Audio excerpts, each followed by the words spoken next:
बता देते हैं। वो कहते हैं किसी कारणवश तुम्हें भोजन न मिले, जल न मिले और क्षुधा तृष्णा दोनों एक साथ तुम्हें सतावें, तब तुम कुछ क्षण के लिए बैठ जाएं और बैठ करके केवल मां मां मां उच्चारण करें। होगा क्या? आदि जगदगुरु भगवान शंकराचार्य कहते हैं आप तृप्त हो जाएंगी, आपकी क्षुधा भी शांत हो जाएगी, आपकी तृषा भी शांत हो जाएगी और एक नवीन ऊर्जा से आप भरे हुए मिलेंगे, आप ओतप्रोत मिलेंगे। मेरे भाई तो कई साहब कहते हैं कि पत्नी भी तो खिलाती है, उसको नजरअंदाज क्यों किया जाता है? पत्नी भी तो कितना खिलाती है, सेवा करती है पति की। और साहित्यकारों ने कहा माँ ही खिलाती। हाँ, पत्नी खिलाती, लेकिन पत्नी के और माँ के खिलाने में थोड़ा अंतर तो है। माँ हमेशा रिझा कर खिलाती, और हम सब बचपन में रूठे होंगे, माँ ने रिझाया होगा, याद होगा, थोड़ा पीछे जाओ अतीत में तो याद आएगा कि हाँ, तो माँ रिझा कर खिलाती है और पत्नी जब भी खिलाती है तब वो खिझा कर खिलाती है। वो भोजन करने बैठेगा तो सारा बाउंडर लेकर उसी समय कान के पास खड़ी होगी, पूरा न्यूज पढ़ेगी। अब भूख उसको है अगर 4 रोटी की तो 2 ही खा करके कह देता है बस आज भूख नहीं। अब ये कहे तेरी वजह से भूख चली गई तो और बवाल हो, इसलिए देर से कह देता आज भूख नहीं। तो सामने से फिर आवाज आती कुछ खाके कहीं आए हो क्या? लेकिन माँ तो रिझा करके ही खिलाती। तो कहा माँ मैं जन्म जन्म का भूखा हूँ, आप खिलाओगी तो मैं तृप्त हो जाऊंगा। सीता जी ने कहा बेटा बाग में फल तो बहुत हैं, लेकिन राक्षस उनकी रखवाली कर रहे हैं। हनुमान जी ने कहा माँ उनकी चिंता नहीं, बस आप एक बार आज्ञा दो। सीता जी ने कहा ठीक है बेटा जाओ, लेकिन सुनो रघुनाथ जी को भोग लगा के खाना, क्योंकि ये मोह के वाटिका के फल हैं। अगर बिना रघुनाथ जी को अर्पित किए खाएगा तो तेरी बुद्धि भी कहीं रावण की तरह ना हो जाए, इसलिए भगवान को अर्पित करके खाना। एक बात। दूसरी बात, टूटे हुए फल जो स्वयं टूट करके जमीन पर गिर गए होंगे उनको खाना, फल तोड़ना नहीं। हनुमान जी ने कहा ठीक है माँ, और माँ को प्रणाम करके श्री हनुमान जी महाराज वाटिका में प्रवेश कर गए। देखा राक्षस सो रहे हैं, खर्राटे ले रहे। अब दुनिया का सबसे बड़ा चोर रावण, सो रावण के यहाँ चोरी करने कौन आएगा? सबसे बड़ा उत्पाती रावण, उसके यहाँ उत्पात मचाने कौन आएगा? सो रहे थे। हनुमान जी ने कहा अच्छा कोई नहीं, अभी बुद्धि ठीक करता हूँ तुम्हारी। हनुमान जी ने सारे वाटिका में घूम करके देखा, कहीं कोई फल ही नहीं गिरा था जमीन पर। बोले अब माँ ने फल तोड़ने को मना किया था, फल तो कोई जमीन पर है नहीं, क्या करूं? तो हनुमान जी ने विचार किया कि माँ ने फल तोड़ने को मना किया था, वृक्ष तोड़ने को माँ ने नहीं मना किया था। हनुमान जी ने मानो कह दिया कि माँ मैं आपकी आज्ञा का पालन कर रहा हूँ, मैं फल नहीं तोड़ रहा हूँ, मैं तो वृक्ष तोड़ रहा हूँ। और जय श्री राम कहकर एक विशाल वृक्ष उखाड़ा, जिधर राक्षस सो रहे थे उनके ऊपर फेंक दिया। हड़बड़ा करके राक्षस उठे, पकड़ो बानर, भाग न जाए, मारो। हनुमान जी ने कहा आओ नजदीक आओ। राक्षस हनुमान जी के नजदीक पहुंचे, दय मुक्का दय लात लगे हनुमान जी धुनाई करने। राक्षसों ने कहा भैया मार मत, जितना खाना है खा ले, तेरे बाल बच्चों के लिए पेटी में बंद करके तेरे घर भिजवा देंगे, लेकिन मार मत, तेरे मुक्के में बड़ी जान है। अगर तेरा मुक्का पड़ गया तो हमारे बाल बच्चे अनाथ हो जाएंगे, पत्नियां विधवा हो जाएंगी, मार मत। हनुमान जी का मेरे मार से बचना तो एक काम करो। राक्षसों ने कहा एक नहीं 100 करवाए ले, लेकिन मार मत, जल्दी बता क्या करें? हनुमान जी का बोलो श्री राम जय राम जय जय राम, श्री राम जय राम जय जय राम, श्री राम जय राम जय जय राम, श्री राम जय राम जय जय राम। भय के मारे राक्षस कीर्तन करने लगे। हनुमान जी की समाधि लगी, आंख बंद किया, एक भागा धागा रावण के दरबार में गया। महाराज दुहाई हो, एक मरकट आया है, बाग उजाड़ दिया, आपके दुश्मन के नाम का कीर्तन करवा रहा है। रावण ने प्रोफेसरों से कहा, अरे डिक्शनरी खोल करके देखो ये मरकट क्या होता है। रावण के प्रोफेसर डिक्शनरी डरते मारे उल्टी खोल करके बैठ गए। पूरे डिक्शनरी को छान मारा, कहीं भी मरकट शब्द नहीं मिला। शब्दकोश बंद करके रख दिया। बोले सरकार, हमारे शब्दकोश में मरकट है ही नहीं। फिर रावण ने ललकारा सेवकों को, अरे मरकट क्या होता है? सेवकों ने कहा सरकार ये नहीं पता मरकट क्या होता है, लेकिन वो मारता भी है, काटता भी है, इसीलिए हमने उसको मरकट नाम दे दिया है। अक्षय को भेजा, अक्षय जाओ मरकट का क्षय कर दो। अक्षय सेना लेकर आ गया। हनुमान जी ने देखा अक्षय कुमार आ रहा है। हनुमान जी ने एक वृक्ष उखाड़ा, उखाड़ कर अक्षय पर फेंका, अक्षय का क्षय हो गया। राक्षस भागने लगे। हनुमान जी ने आंख दिखाया, डर के मारे बोल पड़े, श्री राम जय राम जय जय राम, श्री राम जय राम जय जय राम, श्री राम जय राम जय जय राम, श्री राम जय राम जय जय राम। एक भागा भागा गया। महाराज दुहाई हो, अशुभ सूचना है, अप्रिय सूचना है। वानर ने अक्षय का क्षय कर दिया। रावण ने कहा ये वानर नहीं हो सकता है, वानर रूप है सुर कोई, ये कोई देवता हो सकता है, ये कोई बहुत बड़ा षड्यंत्र है। मेघनाथ किसी के बस की बात नहीं, तुम जाओ और वानर को मृत्यु दंड नहीं देना है, बंदी बना के लाना है।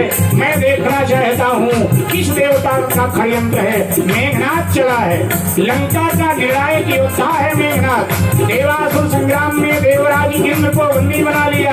ब्रह्मा जी ने वीर घातनी शक्ति उपहार में देकर के इंद्र को बंधन से मुक्त कराया। इसको उपनाम इंद्रजीत दे करके इसका सम्मान किया, तभी से इंद्रजीत कहा जाता है। तो इंद्रजीत आ रहा है, राक्षस ढोल नगाड़े बजा रहे हैं। अब बानर की शामत आएगी, अब बानर मारा जाएगा। हनुमान जी की दृष्टि गई, मेघनाथ मेरे मुकाबले का योद्धा आने दो। नजदीक मेघनाथ पहुंच गया।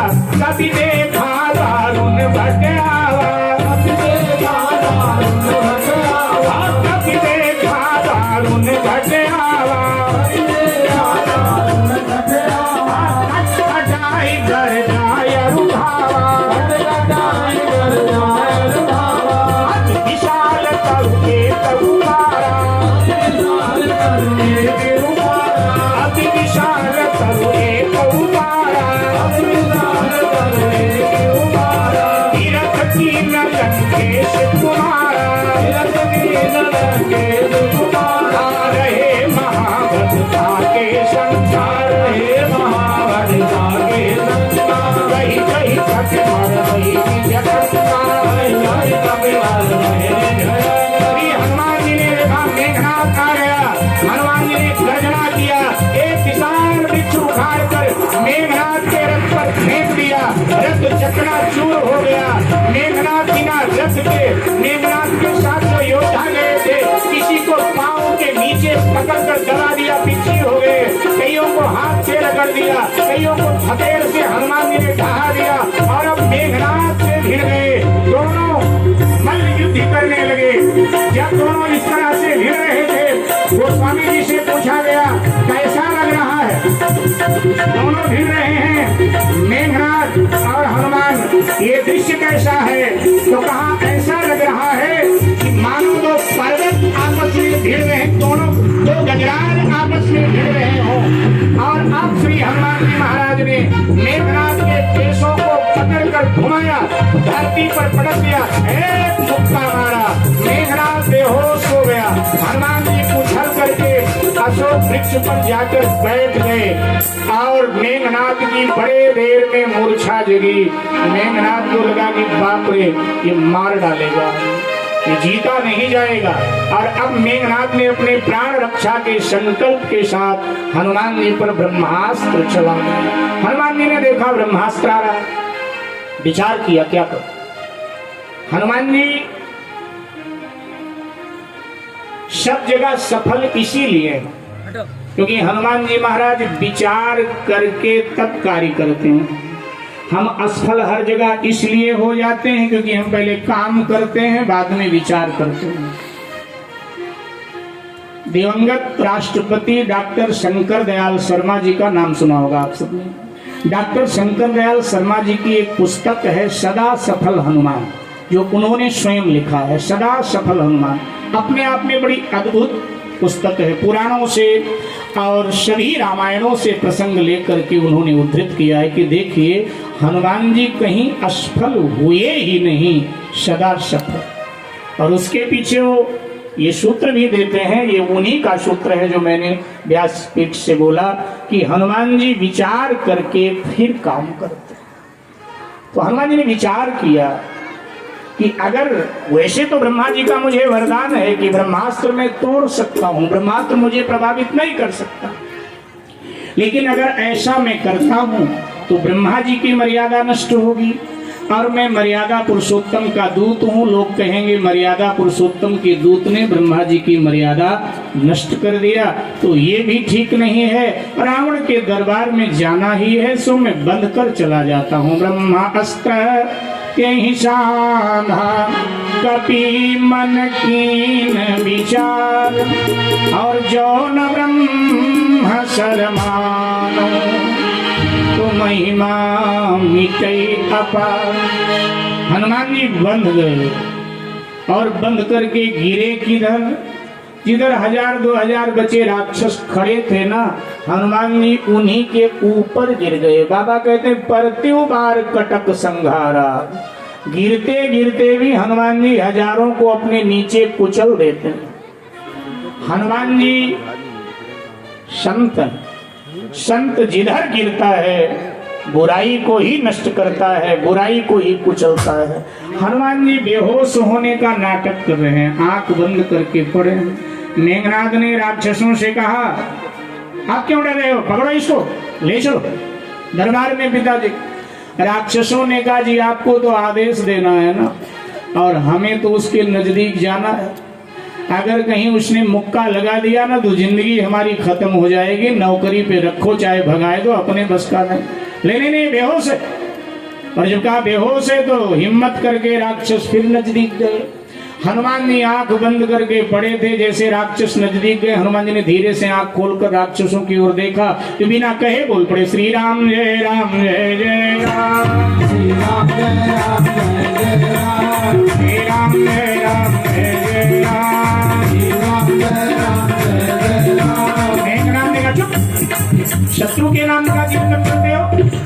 बोले कर नहीं रहे हैं तो ये अपने आप ही निकल निकल करके आ रहा, कर थोड़ा रहे। जैसे आप दिल्ली से बाहर गए हो, आप अकेले हो, मान लिया नोएडा गए हो, आप अकेले हो, रात के 2 बज गए हो और जरूरी है आपको घर आना।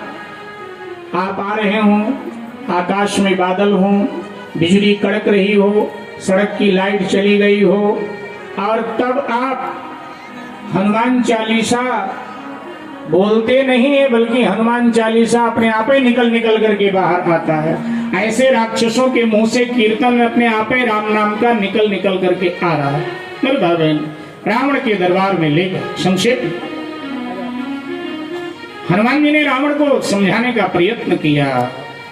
कौन है तू? अखिल ब्रह्मांड चराचर जगत की नियंता परात्पर ब्रह्म परमात्मा श्री राम का मैं दूत हूँ। मैं आपको ये समझाने आया हूँ कि जगन माता प्रभु को अर्पित करो, क्षमा मांग लो, प्रभु क्षमा कर दे। रावण ने कहा कि लगता है तेरी मौत आई है। हनुमान जी ने कहा मेरी नहीं, मौत तो तेरी आई है। उल्टा हुई है कहा हनुमाना, मत भ्रम तोड़ प्रगट में जाना। अब इतना कोई रावण के सामने बोल जाए। रावण ने आदेश किया इस बानर के टुकड़े टुकड़े कर दो। इतने में विभीषण जी का प्रवेश हुआ। विभीषण जी ने कहा कि भैया ये विचार राजनीति के विरुद्ध है। राजदूत किसी भी परिस्थितियों में मारा नहीं जाता, राजदूत का वध नहीं किया जाता। कोई और दंड दीजिए। पहली बार और अंतिम बार रावण विभीषण की बात मान लेता। इससे पहले भी कभी नहीं माना, इसके बाद में भी कभी नहीं माना, लेकिन पहली बार अंतिम बार आज मान लिया। कहा कि ठीक, अंग भंग करी पठइये बंद। इसका अंग भंग कर दो। एक संत कहते हैं कि जब रावण ने अंग भंग का आदेश दिया तो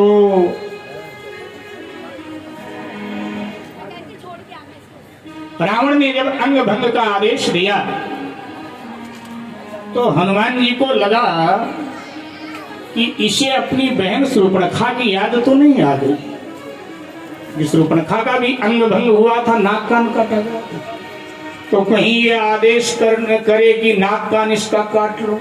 अब नाक हमारी कट गई तो ये तो बड़ी दिक्कत हो। तो हनुमान जी क्या करने लगे, अपनी पूंछ को बार बार ऊपर उछालने लगे और अपने पूंछ को हनुमान जी चूमने लगे।